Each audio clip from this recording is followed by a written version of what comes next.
accounting, tax, audits, and financial service. And we are glad to have Laurie Hannah today, the audit director, to give us a talk about One Day in My Life. Let's welcome Laurie.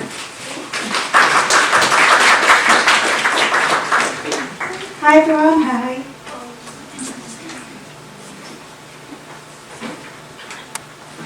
Hopefully you can hear me okay. I'm not sure if this, is that mic right? Oh, this mic is open. Okay. Hi everyone, great to see so many people in the room, enthusiastic faces. I've been asked to share with you a day in my life, which is actually quite difficult as every day is completely different. Also, to talk for 10 minutes about myself is also quite difficult. So I wrote a speech yesterday, and there's a website which some of you have probably used before, and you type in how many words you've got in your speech, and it tells you how long the speech should take. So mine came up as 6 minutes and 30 seconds or something, so I'll slow down a little bit and try and add lib as well. So what I'd like to do is really share with you a little bit about myself, my role, and also where I got to where I am today. So I feel very lucky and humbled to be stood in front of you all today. There's quite a lot of stages in my career where I've really had to pinch myself and go, you're not dreaming, this is really happening. So I'd like to share some of those moments with you. I'll take you right back to really leaving school. So myself, fresh-faced, absolutely no idea what I wanted to do. I had been used to free school meals and clothing vouchers at school, so I was a single parent, grew up in a single parent family. So what I knew I needed to do was earn some money and fast. So I thought, great, let me join an apprenticeship scheme. So I started earning £35 a week, which at the time was a lot of money for me. So it was certainly enough for a driving lesson, some clothes, and also a night out at the weekend. And I was working as an office junior at the time in a haulage company, and my tasks were photocopying, typing letters and invoices on a typewriter, which I think some of you will find unbelievable, and also making drinks on the hour every hour without fail. So quite an old-fashioned start in life. And I attended college a day a week to do an accounting technician course. And even though I absolutely hated maths and business studies at school, I picked it up quite quickly and thought, I'm quite good at this. So I did an MVQ and completed it in 2 years. Because I really liked the accounting side, I decided to move to a small, three-partner practice firm. It was a very old-fashioned firm, and I'll talk you through some of the things that we had to do as well, which you'll find unbelievable again. But my job was preparing accounts and tax returns for very small companies. So shopkeepers, butchers, and hairdressers, for example. And it wasn't unusual to have a box of invoices delivered and bank statements, sometimes covered in blood from the butchers, and sometimes smelling of perming lotion from the hairdressers. So pretty disgusting. But really gave me the basics in finance around preparing reconciliations, ledgers, and debits and credits, which are fundamental to my job today. The thing about this firm was females were only allowed to wear skirts. Everything was on manual big sheets of A3 paper, and you had to write in pencil. And the partners and directors used to smoke in their offices, and one of the partners used to set fire to his bin all the time, like mostly on a daily basis. And there was no smoke alarm. So it sounds like it was back in the dark ages, but it wasn't. So after, I did manage to work there for 4 years really. I think given that it was quite close to home, I was quite comfortable. But after 4 years of arguing with the partner around having to wear a skirt every day, even when we were on a client site in a cold porter cabin, or I had to attend a stock count.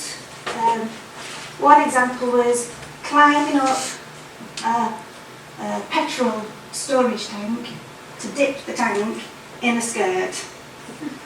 So I just thought, yeah, this company's never going to change. So I decided to move to a more forward-thinking mid-tier firm and made the switch from preparing numbers to auditing numbers. And I worked on some quite significant sized manufacturing and construction companies.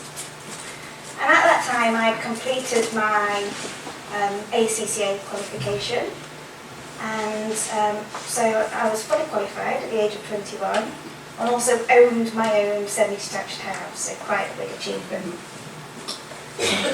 After qualification I wanted to move on to much larger and more complex clients. So I decided back in 2004 to join EY's, at that time, Nottingham office, and worked on much larger clients, more challenging clients. And at the time the profession was going through quite a change, so listed companies had to convert their accounting standards to international standards. And also any US-owned businesses had to apply quite a stringent controls framework. So I learned a lot in those first couple of years, and 12 years later, I'm still at EY. I learn something new every day, and I'll share with you some of the challenges in my current role. I'm now based out of our new Midlands office, so we're based in the centre of Birmingham.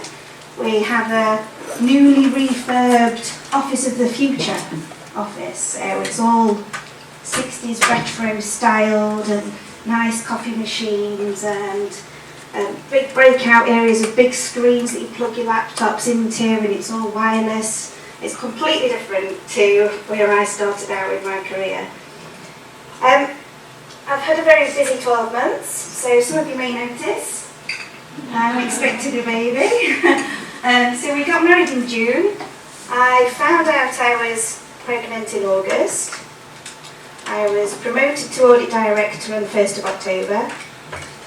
And then I was accepted onto 2 partner track programs in November.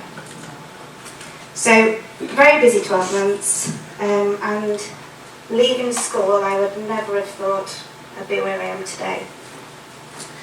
So my current clients are large global businesses, each with their own challenge, either from regulatory reviews or significant transactions. And I get to add something to my own internal CV every day, something new. The audit profession is going through the most significant change it's ever been through. So there's mandatory auditor rotation and mandatory audit tendering. So that gives me a new skill when I work on these tenders, as it's more sales and marketing focused rather than just auditing. I'm also lucky enough to have travelled far and wide in my job. So as far east as the Philippines in typhoon season, which was interesting, and as far west as trendy Portland, Oregon, if anyone's ever been there. So my client there, and I guess some of you may have some on, or you actually own a pair. My client there was Dr. Martens, so they have one of their head offices there. So very cool, trendy place. I'd like to talk you through some of the partner track programs I'm on. So the first one was a global program launched in Dubai back in November. And for any of you that's been to Dubai or know anything about Dubai, it hardly ever rains. So 2 days a year. We were there for 3 days, it rained for 2 days. So it actually sounds quite exotic, and it wasn't. But the second partner track program, which I'm most proud of, because it gives me my first ever experience of university, is an MBA 2-year program at Oxford Uni. So I couldn't have been more proud walking through those gates. What I also do on a weekly basis, try to squeeze lots of things in, is I'm seconded a day a week to work with a board of FTSE 100 audit committee chairs. And what they want to do is set up an independent forum for other audit committee chairs across all listed businesses to share best practice ideas and insights. And my job is to set up and run that forum. It's an incredible opportunity for me, profile building wider than just internal EY, so the wider business community. But also I've developed new skills like designing a website, which I've never done before, which I know how difficult it is now, and writing external publications as well. So you probably get a feel that I've got a very busy job, and a busy day job. Well, EY have got some really good flexible working policies, which means that I get to work from home a day or two a week. So it gives me the opportunity to catch up on emails, calls, growing washing pile, food shopping, all the things that you can't do when you're at work because you've got to travel to and from work or you've got to sit on a train. So it's actually a really good break for me to catch up. I always used to make the most of my lunch hour as well, working from home and go to the gym. But now it's mostly an afternoon nap or a little stroll. So I was almost in tears when I had to hand my gym membership in, so I was really upset about that. So what's next for me? Obviously a baby, so due at the end of April. So I'll be taking some very important time out of my career to spend it with my baby and my amazing husband. So I was just telling the ladies who will be presenting later that I am spoiled rotten. So he does washing, ironing, cooking, cleaning. So I'm actually looking forward to my 9 months off work, thinking I haven't really got to do anything. I could just do some gardening, reading, do some walking. Hopefully it's a nice summer so I can get a tan on my legs. So, I'm not sure it's really going to be like that, but hopefully it'll be a nice break. So my career for the next 9 months will be limited to only 2 things, which will be the 2 Oxford modules that fall towards the end of my maternity leave. So I wanted to attend those because I really didn't want to miss out on the opportunity. So when I get back from EY, I need to think about what my clients and experiences need to look like to support partner promotion. No decisions on that yet. The only thing I can think about at the moment is whether I've got everything I need for a baby. So I'll start thinking about that in about 6 to 9 months. So hopefully that's given you a bit of an insight. Hopefully it's interesting and inspiring. I tried to think of a closing sentence for you all, and I thought, I suppose one of my mantras is just to make sure that throughout every stage in your career, you really see every challenge as an opportunity to open a door. So hopefully that's been useful. I think we have some time for some questions as well.